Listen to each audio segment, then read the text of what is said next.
Good morning, my friend, Juren! Good morning, your friend Cherry, and good morning sa ating lahat, and welcome sa Cherry's Corner! Mga friendship, ang aming episode ngayon ni Friend Juren ay iwasang magkasakit ngayong tag-init. Yan, oo. Ayan. Kasi marami nga naman sakit, no, friend Cherry. Yes. Pag ganitong panahon na mainit ang panahon at summer, kaya maraming mga sakit na naglalabasan Yes, tama ka doon, talaga. friend. Ano bang mga sakit yan na friend Cherry? Ibahagi natin sa ating mga nakikinig.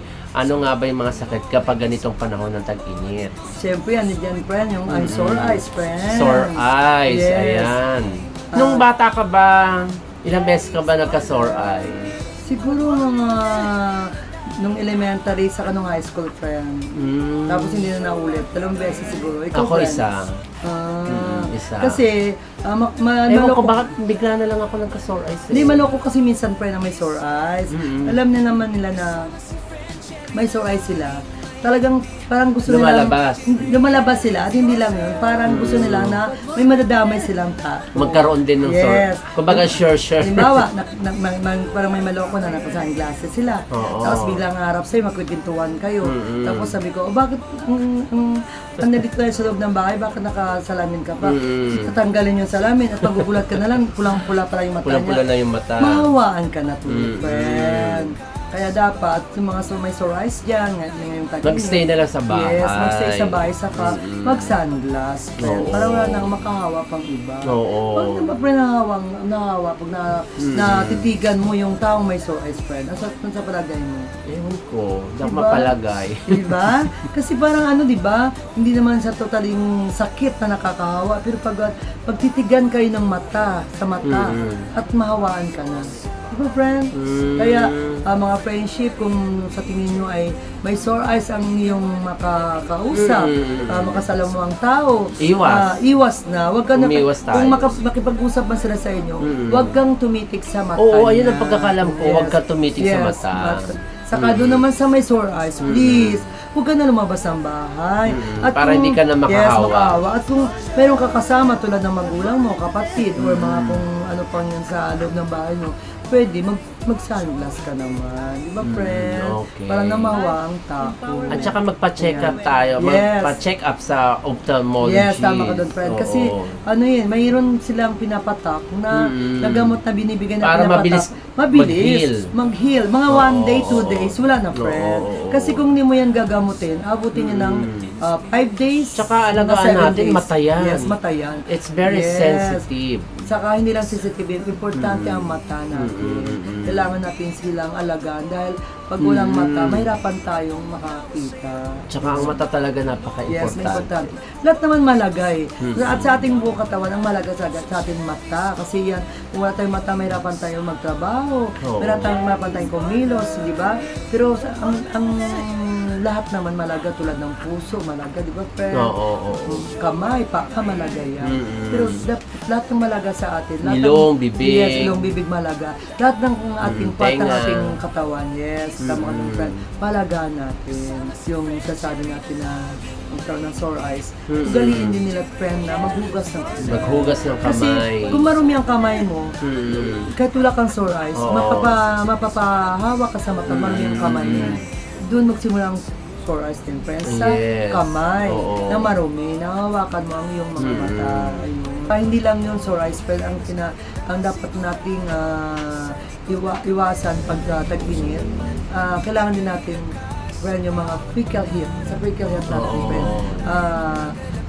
Init kasi ng panahon init ang noon. panahon. Ano yung ating mga balat. Yung prickly heat na sasabi, yung alam mo nang mainit, gala ka pa rin ng gala. Oo. Kaya kailangan, kung lalabas ka man, magdala ng payong, Oo, magdala ng pananggalang sa init ng araw. Oo. Lalo na sa ating mukha, kung mga iba dyan, tulad natin, friend, di ba? Kailangan natin ingatan ang ating... Correct. Oh, I have melasma. Yes, yung melasma. Naku, Para ingat-ingat. iwas melasma. Magsombrero bago lalabas. Pag Correct. mainit ang panahon. Oo. Ayan.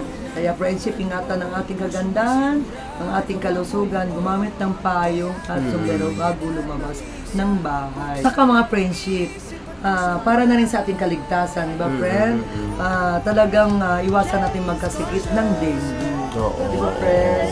Kailangan natin ang pagsikapan na ating kapaligiran ay malinis. Oo. Talagang lalo na kung mayroon mga tayong mga terrace dyan, may mga alaman, Oo. iwasan natin mag-imbak ng tubig. Oo. Kasi pinapugaran niya ng mga ng mga kiti-kiti. Oo. Di ba, friend? At saka yung mga halaman natin, di ba? Ayusin natin, linisin din natin, walisan. Yes. Walisan, ang loob niya, kailangan wala mga dumi. Oo. Sa loob at Yes. labas ng bahay natin, naging malinis tayo. Hindi lang sa laman, talog talaga ng bahay. Kailangan, Oo. lalo na sa ating kusina. Siyempre, yung mga basura dyan, lalamukin yan. Di ba, friend? Oo. Matira-tirang pagkain. Kaya talagang kailangan ang kalinisan, hindi lang sa araw na tag-init, lagi taging manatili ng ating kalinisan sa loob ng bahay at sa labas ng ating bahay, lalo na sa ating bakuran. Kaya, di ba, friend? Correct. Siyempre, yung mga daanan dyan, yung mga tulad niyan, hindi tayo maiwasan na yung mga kanal, di ba, friend? Mga kanal. Talagang kailangan natin yung iba naman, yung pagkikisama naman, kung sakaling yung daanan ay harap ng bahay mo. Peace lang, pakilinis Sabi nga naman. yun, tapat mo, linis Yes, mo. tama ka doon, Oo. friend. Kasi yun ang malaga, tapat mo, linis mo. Para kung sakali may dadaan man, hindi talagang maiwasan nila, iwas tayo dengue. Kasi siyempre, kung ang mga dengue pa naman, friend, pagbasa, latas marumi, doon talaga sila namumugad, friend. At saka maganda rin yung malinis tayo sa kapaligiran Yes. natin, malinis tayo sa sarili natin. Talagang maiwasan natin ang iba't ibang sakit. Mga sakit, Mga oo. sakit. Kung malinis tayo sa malinis tayo sa loob ng tahanan. Para- At hindi lang yun, friend. Para ano, friend? Para hindi tayo magastos. Yes. Pag nagkasakit kasi magastos. Yes, talaga, friend. Magastos, talaga sa dengue, friend. Mm-hmm. Hindi lang gastos sa sakit ng dengue, friend eh. Stress talaga. Alert ngayon ang ating mga health center natin about dengue. Talagang pinapaliwanag sa mga na ganito ang nararapat rin sa dengue. Kailang iba niya kakasunod yung panatili ng kalinisan. Kaya mga friendship, ang kailangan mahalin natin ang ating katawan, mahalin natin ang ating mga kasama sa bahay, mga lalo't at mga magulang, kapatid, para panatili ng ang ating kalinisan at tayo magkasipit. Tsaka talaga pag ganitong panahon na mainit ang panahon, maalinsangan, syempre nandyan din yung mga bungang araw, di ba? Tsaka yung kati-kati sa katawan. Yes, tama doon, na hindi mo iwasan na talagang maiwasan na mga katika dahil sa hindi mo, siyempre Kasi mainit di ba? Pagpapawisan ka Yes, kaya kailangan bagong ligo ka lang, mamaya-maya, mainit na naman. Kaya panatiling malinis din ang katawan, siyempre. Naligo. Yes, maligo. I think it's sa summer kasi pag ganitong panahon ng summer, mainit ang panahon, ilang beses maligo 3 beses talaga, friend. Isa sa umaga, isa sa tanghali, saka isa bago matulog. 3 times a day.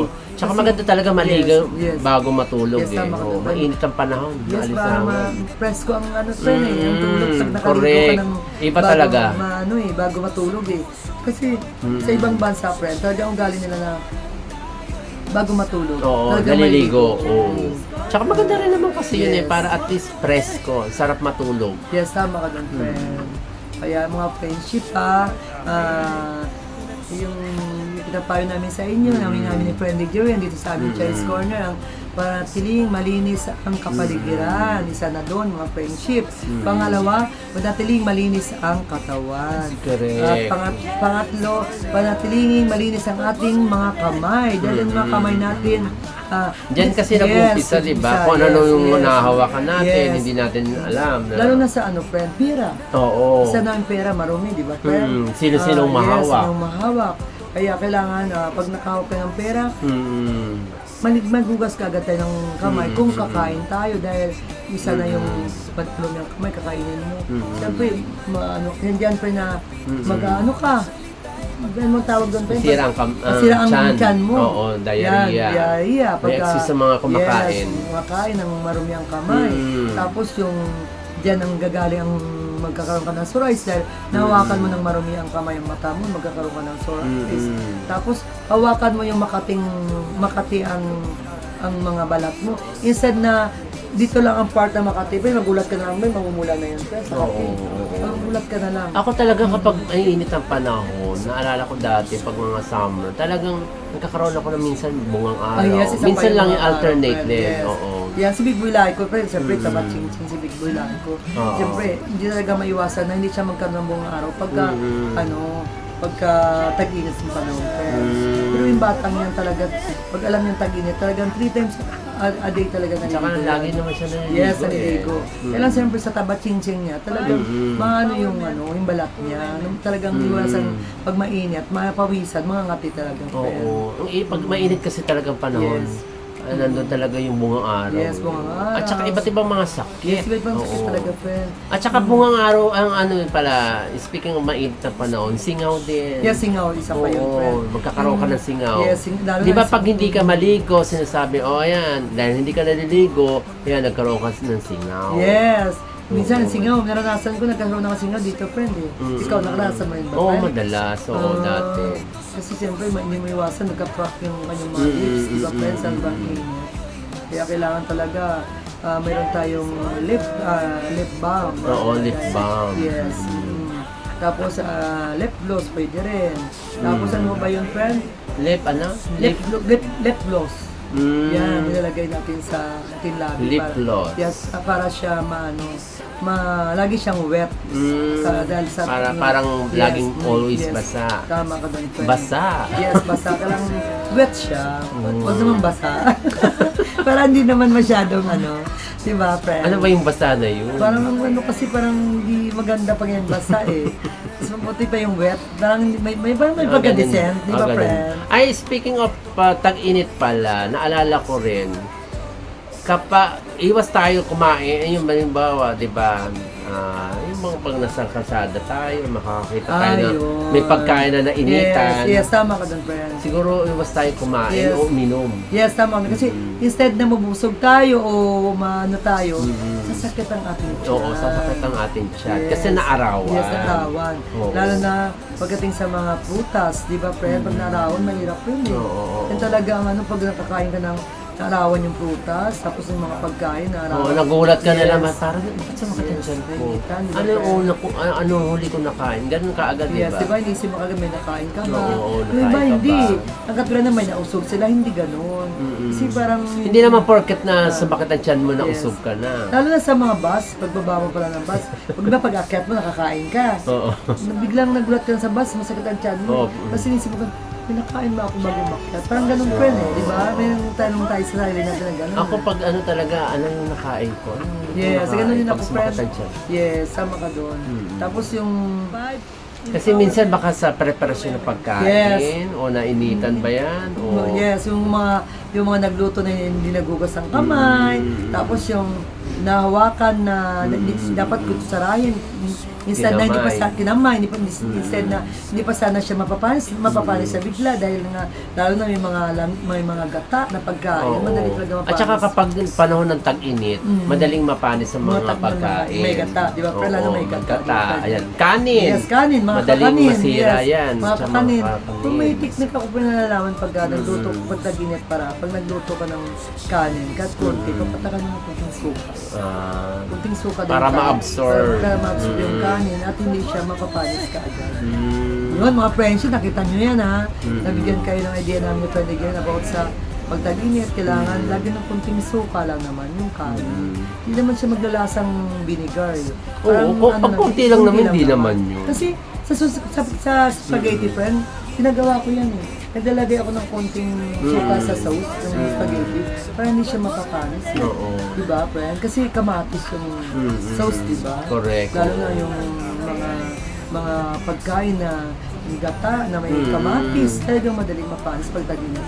Correct. At napakabilis ng oras, Friend Cherry. Yes, tama ka doon. Parang kailan lang, friend. Correct, Parang kailan lang. oo. Parang Kaka-umpisa pa lang natin, pero ngayon ito na naman, tapos na pala. Overtime na naman tayo. Yes, overtime kami, friend Jerry. At nawa po lahat ng mga binahagi po namin ni Friend Cherry ay yun ay paalaala lamang para iwas tayo sa mga sakit na mga nabanggit kanina. Para makatulong man kami sa inyo mga friendship, yung mga walang alam dyan, yung mga kaalaman na dapat nating malaman dahil hindi naman lahat ng lahat tayo ay nakaalam kung ano mga dapat natin iwasan Correct. at ang ating gagawin. Siguro ng mga bata, yung halimbawa, may mga bata dyan makapanood ng aming Chess Corner at may matutunan naman ang inyong mga anak. Ayan. Hindi lang kayo ang matututo, but lalo na sa mga bata.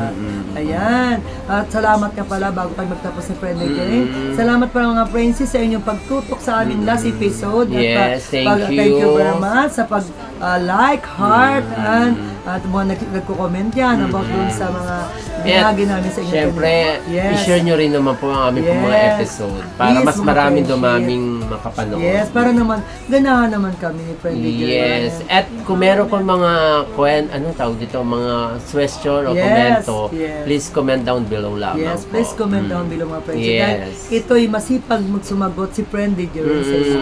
Thank you. Thank you Thank you, mga Friend friends. Cherry. Thank you, Friendly Duran. Hanggang sa muli mga friendship. Bye! Thank you very Salamat. much. Salamat Bye. and God bless to all. Bye!